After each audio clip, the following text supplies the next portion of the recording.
नमस्कार दोस्तों, welcome to my YouTube channel future vision point. सर्वप्रथम दोस्तों आपको दुर्गा अष्टमी की हार्दिक शुभकामनाएं। और हमारी जो विंसर ईयर बुक की जो एक सीरीज चल रही थी जिसका पार्ट 1 मैं ऑलरेडी चैनल पे अपलोड कर चुका हूं, आपने देख लिया होगा।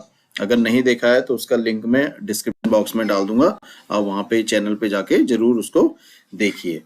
इसी क्रम में हम आज अपना पार्ट 2 स्टार्ट करते हैं, जो थोड़ा सा जिसको आने में देरी हो गई उसके लिए मैं माफी चाहता हूँ।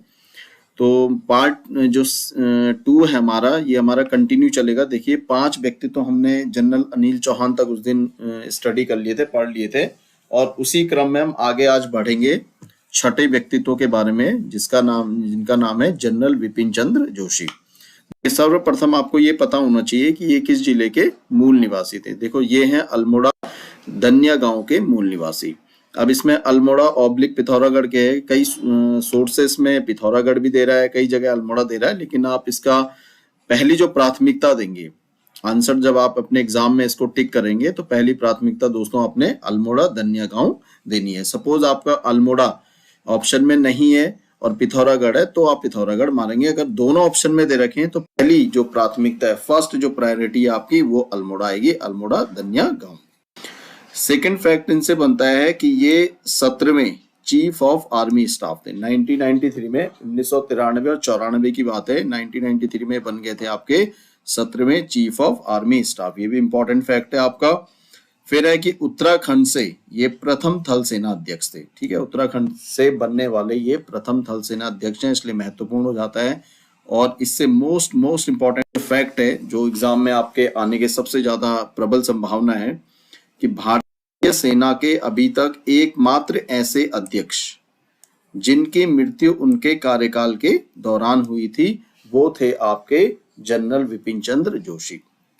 देखिए ये तो पूरे इंडिया के जो है परिप्रेक्ष्य में क्वेश्चंस हो गया। उत्तराखंड से प्रथम थल सेना अध्यक्ष से उत्तराखंड के परिप्रेक्ष्य में हो गया, और सेना के एकमात्र अध्यक्ष जिनकी मृत्यु उनके कार्यकाल के दौरान हुई थी, तो ये भी आपको ध्यान में रखना है कि जनरल विपिन चंद्र जोशी थे।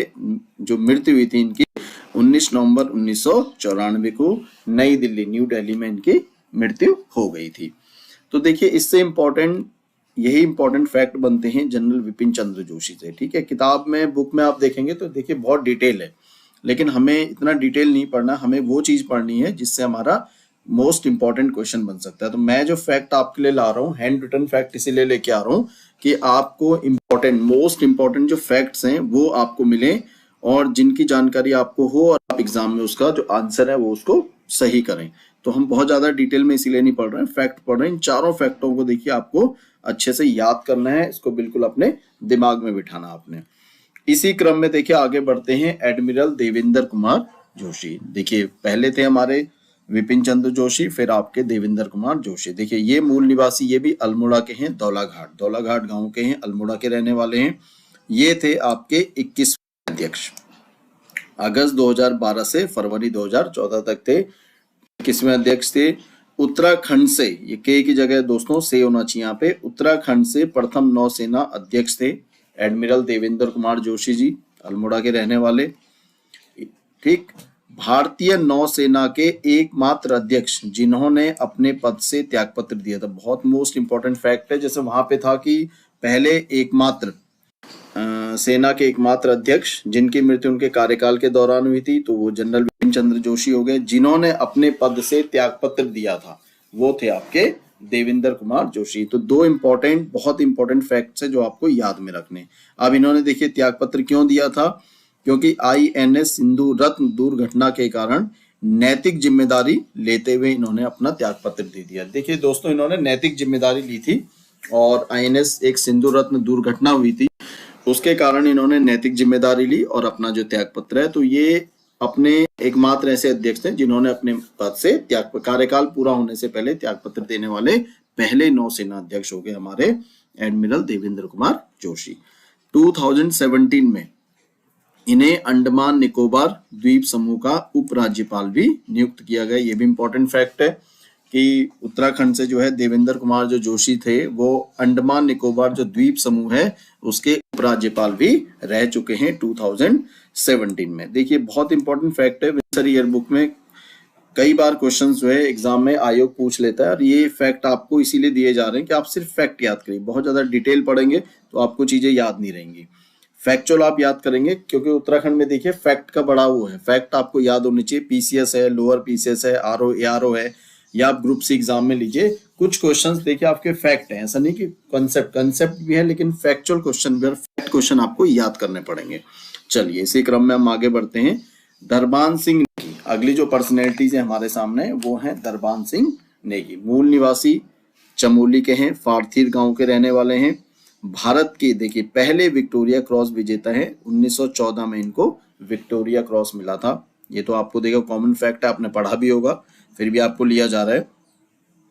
अगले इंपॉर्टेंट फैक्ट आपके लिए बनता है, प्रथम विश्व युद्ध में इनके नेतृत्व में 1/39 गढ़वाल राइफल्स ने फेस्टुवर्ट के मोर्चे या युद्ध पर 23-24 नवंबर 1914 की मध्य रात्रि हमला कर जर्मनी से, देखिए जर्मनी से सुबह होने तक पूरा इलाका मुक्त कर दिया था। देखिए इनको विक्टोरिया क्रॉस विजेता कहा जाता है। 1914 में इनको विक्टोरिया क्रॉस सबसे पहले भारतीय माने जाते हैं। इनको विक्टोरिया क्रॉस मिला क्यों था? ठीक, तो इनको विक्टोरिया क्रॉस मिलने का जो कारण था कि प्रथम विश्व युद्ध में 1/39 जो गढ़वाल राइफल्स थी, तो आपको ये भी ध्यान में रखना है। एक इंपॉर्टेंट फैक्ट आपका ये देखिए ये बन जाता है, 1/39 गढ़वाल राइफल्स किस मोर्चे पे थे? फेस्टुवर्ट के मोर्चे या युद्ध पे इन्होंने 23-24 नवंबर 1914 की मध्य रात्रि हमला कर जर्मनी से सुबह होने तक पूरा इलाका मुक्त करा दिया था। तो ये एक तो मोर्चा आपको याद रखना है, किस युद्ध में, किस मोर्चे में के दौरान इनको विक्टोरिया क्रॉस मिला, और जो गढ़वाल राइफल्स थी कौन से नंबर की बटालियन थी, कौन से नंबर की राइफल्स। एग्जाम में क्वेश्चन इंपॉर्टेंट बन जाता है। इनकी वीरता से प्रभावित होकर देखिए किंग जॉर्ज पंचम थे, जिन्होंने 5 दिसंबर 1914 को युद्ध के मैदान में पहुंचकर उनको विक्टोरिया क्रॉस प्रदान किया था। तो डेट भी याद रखिए आप, कई बार लोक सेवा डेट पे भी काफी फोकस करता है। तो 5 दिसंबर 1914 को इनको विक्टोरिया क्रॉस, देखो 1914 सभी को पता है, कॉमन है, सभी किताबों में है, सभी बुक्स में, सभी सोर्सेज में है, लेकिन डेट आपके लिए लाए 5 दिसंबर 1914, किंग जॉर्ज पंचम। तो आप डेट भी देखिए याद रखिए। टाइम टू टाइम पेपर का लेवल थोड़ा स्ट्रॉन्ग बढ़ रहा है, लेवल हाई हो रहा है, तो आयोग क्वेश्चंस को थोड़ा सा डिफिकल्ट करने के लिए कुछ भी कर सकता है। डेट पूछ सकता है, किसने दिया था? किंग जॉर्ज पंचम ने दिया था।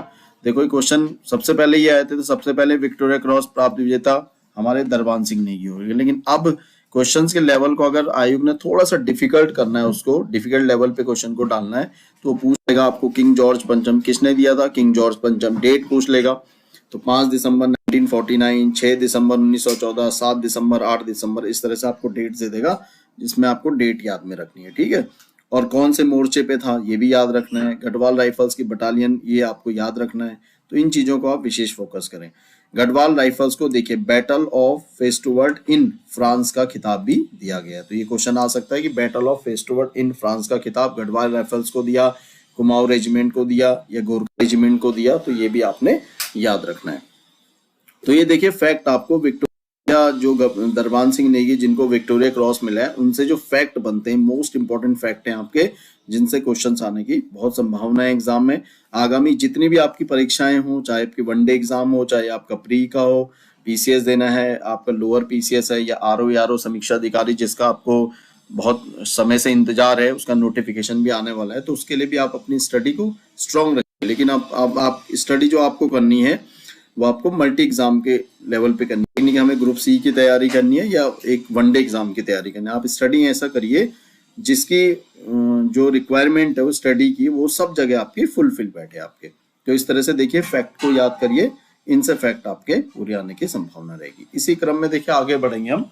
गबर सिंह नेगी, देखो दरबान सिंह नेगी, गबर सिंह नेगी सभी को पता है। जो दरबान सिंह नेगी हैं आपके वो चमोली के रहने वाले हैं, गबर सिंह नेगी आपके टिहरी गढ़वाल, ठीक, सांजूर गांव चंबा के रहने वाले हैं। ये भी बड़े इंपॉर्टेंट पर्सनैलिटी हैं क्योंकि इनको भी विक्टोरिया क्रॉस मिला है। देखिए इनका जो पद नाम था वो था आपका राइफलमैन, ठीक, राइफलमैन इनका पद नाम था। भारत के दूसरे विक्टोरिया क्रॉस विजेता, और सबसे इंपॉर्टेंट बात कि इनको मरणोपरांत मिला था, और सबसे कम उम्र में विक्टोरिया क्रॉस पदक विजेता प्राप्त करता इनको कहा जाता है गबर सिंह नेगी। 1915 में इनको मिला था। अब वही बात देखिए उनको मिला था आपका 1/39 गढ़वाल राइफल के फेस टू वर्च के मोर्चे या युद्ध पे। अब यहाँ पे बात वही है, देखिए प्रथम विश्व युद्ध में फ्रांस के मोर्चे पर, ये थे आपके फ्रांस के मोर्चे पर, इन्होंने न्यूवे शैपेल के युद्ध में अपनी असाधारण वीरता का परिचय दिया था। ये क्वेश्चन आयोग पहले ही जो है आपका जो प्रवक्ता स्क्रीनिंग एग्जाम हुआ था उसमें आयोग ने इस क्वेश्चन को पूछा था। प्रवक्ता के स्क्रीनिंग एग्जाम जो अभी बैच आया प्रवक्ता का, उसके दौरान स्क्रीनिंग एग्जाम में क्वेश्चन पूछा गया है, आप चेक कर सकते हैं। अपनी असाधारण वीरता का परिचय दिया 10 मार्च 1915, 10 मार्च 1915 को। देखिए डेट जो मैंने दे रखी है इनको आप विशेष फोकस करिए, हर डेट को। आयोग डेट को लेके ही क्वेश्चंस को टफ कर देता है, ठीक। तो ये था, वो था न्यू आपका, ये पता ही आपको फेस टू वर्ट के मोर्चे पे था, ये हो गया आपका न्यूवे शैपेल के युद्ध में अपनी असाधारण वीरता का उन्होंने परिचय दिया था। इन्होंने जर्मन सैनिकों को आत्मसमर्पण करने को जो है मजबूर कर दिया था, जो जर्मन सैनिक थे।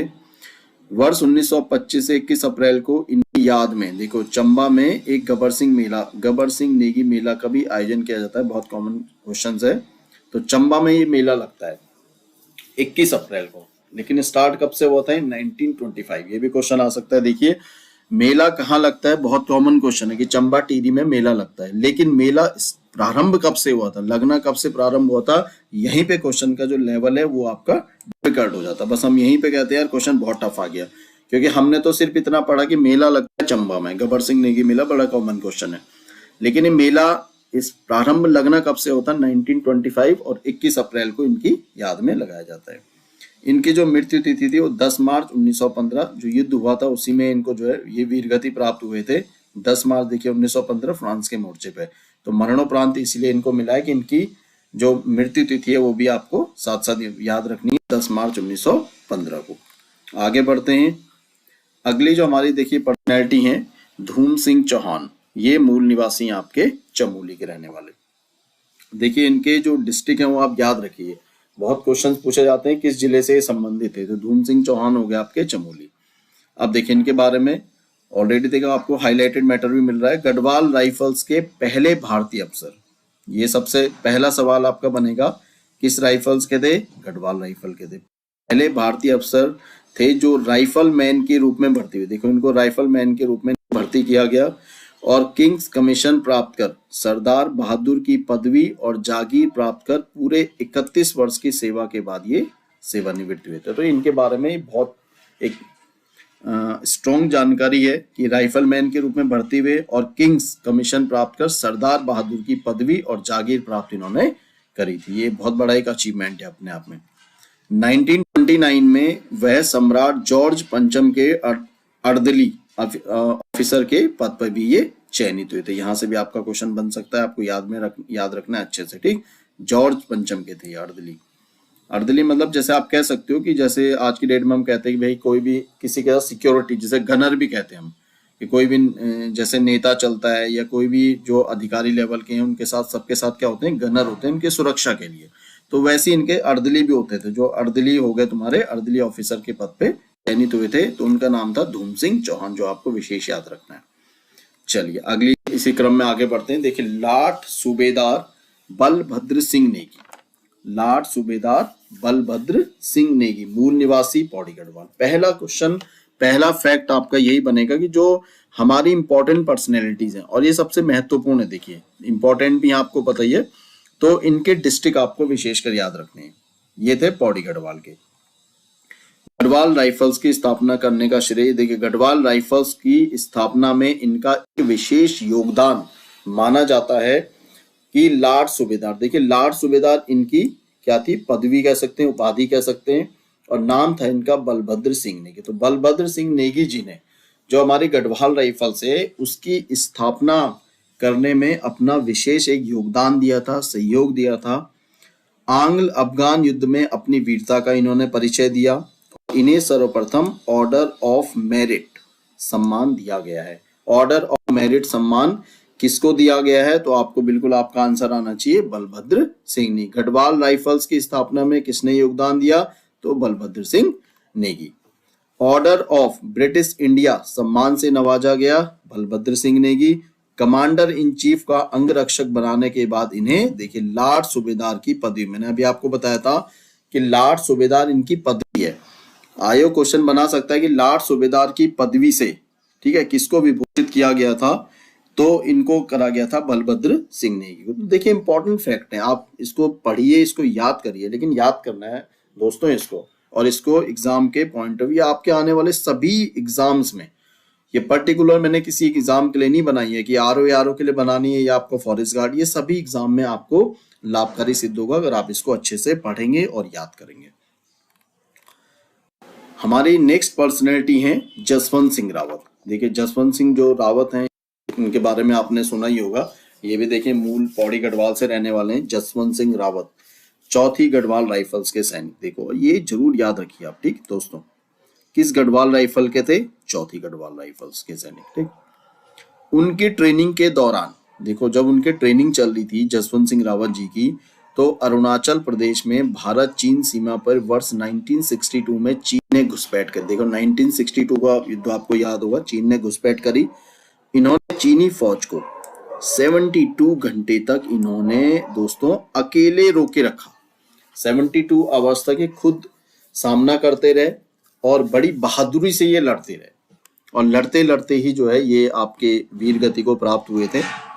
लेकिन इन्होंने बहुत अपना एक ऐसा बहादुरी का एक ऐसा अपने आप में बहुत बड़ा एक उपलब्धि कह लो, बहुत बड़ी बहादुरी कह लो, और बहुत एक उत्तराखंड के लिए बहुत ही गौरव सम्मान की बात है कि ये उत्तराखंड से बिलोंग करें और इन्होंने इतनी बड़ी बहादुरी का परिचय देके अपने उत्तराखंड का नाम रोशन करा था, ठीक। उस समय की बात है, चलिए उस समय तो उत्तराखंड है, लेकिन आज तो ये उत्तराखंड के से जाने जाते हैं, ठीक है। तो आज कह सकते हैं कि देखिए उत्तराखंड के जो मूल निवासी थे जसवंत सिंह रावत जी, उनको जो वीर गति प्राप्त हुई या उनको जो उनकी जो डेथ हुई युद्ध लड़ते लड़ते, तो उन्होंने युद्ध 72 आवर्स तक अकेले चीनी फौज को इन्होंने रोके रखा, घुसपैठ करने से रोका था 1962 में।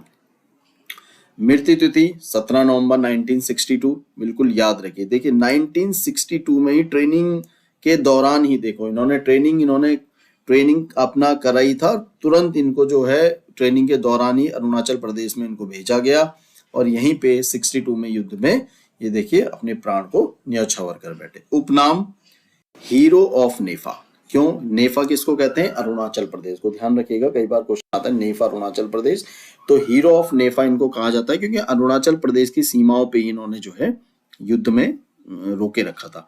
इनको मरणोपरांत देखिए महावीर चक्र इनको प्रदान किया गया, ठीक है, महावीर चक्र से इनको सम्मानित किया गया था।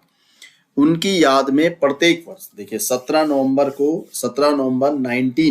62 है, इनकी डेथ हुई, और 17 नवंबर को ही नूरनांग दिवस के रूप में मनाया जाता है। उनकी याद में प्रत्येक वर्ष 17 नवंबर को नूरनांग दिवस के रूप में मनाया जाता है, तो ये भी आपको याद रखना है। तो देखिए हमारा जो विंसर का पढ़ाने का मकसद क्या है कि विंसर दोनों चीजें दे रहा है, करंट अफेयर्स भी दे रहा है, आपको ट्रेडिशनल भी दे रहा है। कब क्वेश्चंस एग्जाम में आयोग इसको पूछ ले, अपने पेपर में इस क्वेश्चंस को रख ले किसी भी उससे, तो आप कुछ आइडिया नहीं लगा सकते हैं। इसलिए मैं आपके लिए इंपॉर्टेंट फैक्ट लाया हूं कि आपको पूरी बुक ना पढ़नी पड़े एक साथ। तो ये मेरी सीरीज दोस्तों कंटिन्यू चलेगी आपके, और इसी तरह से कि मैं बस मोस्ट इंपॉर्टेंट फैक्ट लेके आऊंगा आपके, बहुत ज्यादा डिटेल, बहुत ज्यादा उसके बारे में हम एक्सप्लेन नहीं करेंगे, वीडियो बनाते हैं वीडियो बहुत लंबा हो जाता है, तो हम सिर्फ फैक्ट पे चलेंगे कि भाई फैक्टों में कैसा चलना है, और जो एग्जाम में आने वाली चीजें उन्हीं को हमने अच्छे से पढ़ना है। चलिए इसी क्रम में आज का लास्ट हमारा इसी सीरीज का लास्ट टॉपिक है कि उत्तराखंड में भू कानून अध्ययन रिपोर्ट 2022। देखिए कोई भी कानून आता है, कोई भी अध्ययन होता है, उसके लिए एक समिति बनाई जाती है। तो भू कानून अध्ययन करने के लिए उत्तराखंड में एक समिति का गठन किया गया है, सुभाष कुमार समिति, बिल्कुल इंपॉर्टेंट याद रखिए, 2022 का है, ये नहीं कि 23 का ही पूछेगा, तो 2022-21 का भी जो है आयोग क्वेश्चंस पुट अप कर रहा है उत्तराखंड के परिप्रेक्ष्य में या भारत के परिप्रेक्ष्य में, ठीक। तो सुभाष कुमार जो समिति है वो भू कानून अध्ययन करने के लिए बनाई गई है। तो आपको याद रखना है कि उत्तराखंड में भू कानून अध्ययन करने के लिए कौन सी समिति बनाई गई है, तो सुभाष कुमार समिति। नाम से देखा अध्यक्ष होते हैं कि सुभाष कुमार उसके अध्यक्ष हैं, पूर्व मुख्य सचिव रह चुके हैं, आपने इनका नाम सुना होगा, और इसकी गठन तिथि आपकी जुलाई 2021 में इसका गठन हुआ, और समिति का नाम है सुभाष कुमार समिति। तो दोस्तों ये आज का जो सीरीज का हमारा अंतिम टॉपिक था पार्ट 2 का, समिति से संबंधित भू कानून अध्ययन रिपोर्ट, और इसके बाद हम इसका फिर पार्ट 3 आपके लिए बहुत जल्द लेके आएंगे। कंटिन्यू सीरीज हमारी चलती रहेगी। इसी तरह से आपको इम्पोर्टेंट फैक्ट, इम्पोर्टेंट जो पॉइंट्स हैं आपके ठीक है, सभी एग्जाम में जो आपके अत्यंत महत्वपूर्ण, आपका लाभकारी भी सिद्ध होगा। आप इसको पढ़िए, अच्छे से याद करिए, और फिर एक बार आपको जो है दुर्गा अष्टमी की हार्दिक शुभकामनाएं। और जो आपका आने वाला जो परीक्षा है 9 अप्रैल को फॉरेस्ट गार्ड वन आरक्षी, उसके लिए भी शुभकामनाएं। उसके लिए भी बिल्कुल आप अच्छे से तैयारी करें, वहां पे भी आपके लाभकारी सिद्ध होंगे। तो चलिए दोस्तों, बाकी मेरे चैनल को आप लाइक करें, शेयर करें, सब्सक्राइब करें, और मुझे कमेंट बॉक्स में कमेंट करके बताएं कि आपको मेरी ये वीडियो कैसी लगी। Thank you so much.